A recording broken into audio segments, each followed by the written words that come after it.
जय श्री कृष्ण प्रिय भक्तों, आज हम करेंगे कार्तिक महात्म का अध्याय 27 और अंत में करेंगे श्री तुलसा जी की आरती। तो आइए श्रवण करते हैं। कृष्ण नाम का आसरा, कृष्ण नाम का ध्यान, 27वां अध्याय अब लिखने लगा महान।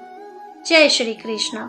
गणों ने कहा, विष्णुदास एक दिन भोजन तैयार करके भक्ति में तल्लीन था कि कोई उसका भोजन चुरा कर ले गया, लेकिन सायंकाल की आराधना हो सके और व्रत भंग ना हो, इसलिए उसने उस दिन दोबारा भोजन तैयार नहीं किया। श्री नारद जी ने कहा, हे राजन, इस तरह लगातार 7 दिन तक कोई दूसरा उसका भोजन चुराता रहा। तब वह हैरान होकर सोचने लगा, यह तो बड़ी विचित्र घटना है कि ना जाने कौन हर रोज मेरे भोजन को चुरा कर ले जाता है। फिर भी इस देव स्थान को छोड़ना नहीं चाहिए। अगर मैं भोजन बनाकर खा लेता हूँ तो देर हो जाएगी और पूजा छूट जाएगी, अतः मुझे भोजन बनाकर तुरंत खाना नहीं चाहिए। बिना भगवान को भोग लगाए वैष्णवों को भोजन नहीं करना चाहिए। अगर 7 दिन बिना भोजन के बीत गए तो आज एक दिन और सही। आज मैं भली भांति भोजन की रक्षा करूंगा और देखूंगा कि हर रोज इसे कौन चुरा कर ले जाता है। ऐसा सोचकर विष्णुदास भोजन तैयार करके भोजन के पास ही छिपकर बैठ गया। उसने थोड़ी देर के बाद देखा कि वहां पर एक चांडाल आया। उसका शरीर बहुत दुर्बल था। उसके शरीर पे केवल चमड़ी ही चमड़ी दिखाई देती थी। जब वह चांडाल भोजन चुराकर चल दिया तो उस विष्णुदास ने उसे पुकारा, है भाई, ये रूखा भोजन ले जाकर क्या करोगे? घी तो लेते जाओ। ऐसा कहकर वह श्रेष्ठ ब्राह्मण आगे को बढ़ा। विष्णुदास को अपनी ओर आता देखकर वह चांडाल तेजी से दौड़ने लगा। वह ब्राह्मण से डर गया, लेकिन दुर्बलता के कारण दौड़ न सकता था, अतः वह भूमि पर गिर पड़ा और मूर्छित हो गया। चांडाल को मूर्छित देखकर विष्णुदास लपक कर उसके पास पहुंचा और अपने वस्त्र से उस पर हवा करने लगा।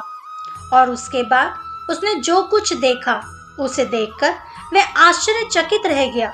उसने देखा कि उसके सम्मुख शंख, चक्र, गदा, पद्म, पीतांबरधारी चतुर्भुजी रूप, अलसी के फूल के समान कांति वाले, वक्ष में कौस्तुभ माला से सुशोभित साक्षात श्री भगवान विष्णु खड़े हैं।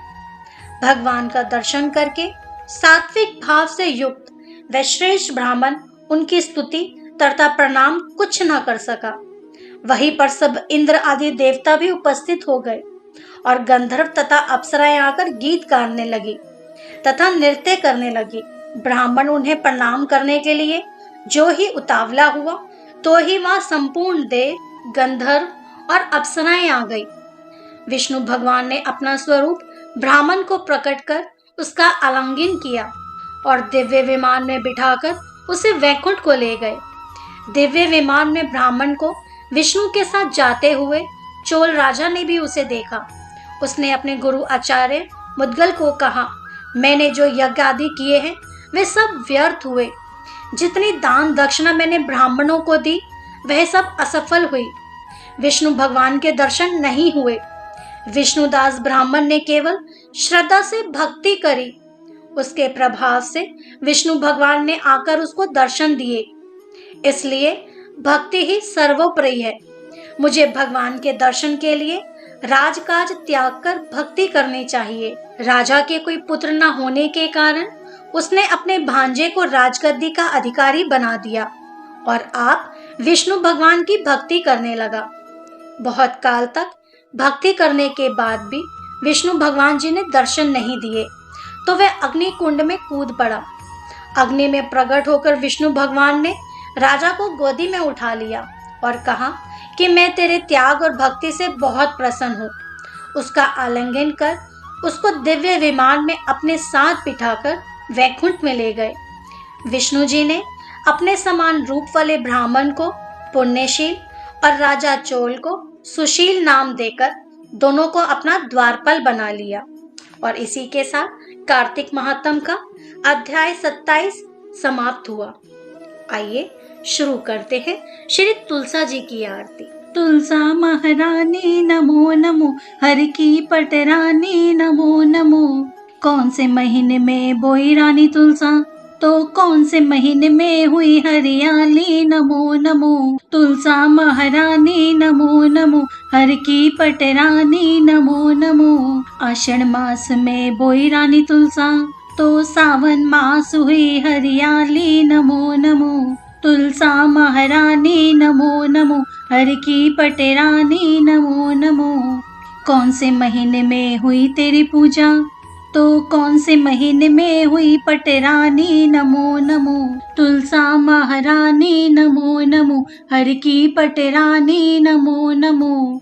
कार्तिक महीने में हुई तेरी पूजा, तो मंगसिर मास हुई पटरानी नमो नमो। तुलसा महारानी नमो नमो, हर की पटरानी नमो नमो। केते जप तप किया रानी तुलसा, जो साला ग्राम हुई पटरानी नमो नमो। तुलसा महारानी नमो नमो, हर की पटरानी नमो नमो। 12 बरस जिजी कार्तिक नहाई, तो साला राम हुई पटरानी नमो नमो। तुलसा महारानी नमो नमो, हर की पटरानी नमो नमो। 56 भोग 36 मेवा, बिन तुलसा हर एक न मानी नमो नमो। तुलसा महारानी नमो नमो, हर की पटरानी नमो नमो। सावरी सखी मैया तेरे जस गावे, तो सबको ज्ञान सिखावे महारानी नमो नमो। तुलसा महारानी नमो नमो, हर की पटरानी नमो नमो। जो तुलसा को सवेरे गावे, तो श्री कृष्ण जी के दर्शन पावे नमो नमो। तुलसा महारानी नमो नमो, हर की पटरानी नमो नमो। जो तुलसा को दोपहर में गावे, तो खीर खांड के भोजन पावे नमो नमो। तुलसा महारानी नमो नमो, हर की पटरानी नमो नमो। जो तुलसा साई सांझ को गावे, तो श्री कृष्ण जी की आरती उतारे नमो नमो। तुलसा महारानी नमो नमो, हर की पटरानी नमो नमो।